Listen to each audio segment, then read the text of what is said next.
আলাইকুম রহমতুল্লাহ। সম্মানিত ফেসবুক বন্ধুরা, আপনারা দেখছেন আমাদের মাঝে এসে উপস্থিত হয়েছেন অত্র এলাকার সারা জাগানো কবি, পতিতদশা কবি, জাতির বিবেক কবি আব্দুল কুদ্দুস।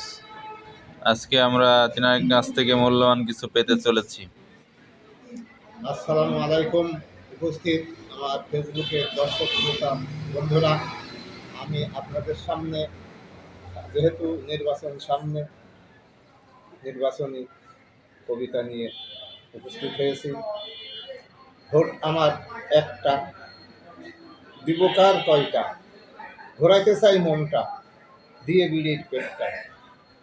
ক্ষমতায় গেলে বেটা, দেখে না তার গ্রামটা, কেনে কার গাড়িটা, আকাশ ছোঁয়া বাড়িটা। ফিরে আসে সময়ের ঘড়িটা, কিনবে এবার ভোটটা, কিনবে এবার ভোটটা। চোরের হাতে ক্ষমতা দিয়ে ধ্বংস করল দেশটা, চোরের হাতে ক্ষমতা দিয়ে ধ্বংস করল দেশটা। সৎ লোকের ক্ষমতায়নের করতে হবে চেষ্টা, সৎ লোকের ক্ষমতায়নের করতে হবে চেষ্টা। কেবল কোরআনের রাজ কায়েম হইলেই গড়বে সোনার দেশটা, কোরআনের রাজ কায়েম হইলেই গড়বে সোনার দেশটা। আলহামদুলিল্লাহ।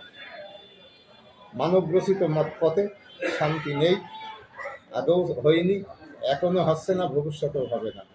আল্লাহর জমিনে আল্লাহর আইন দিয়ে আমরা এই বিশ্ব চালাতে চাই। আলহামদুলিল্লাহ।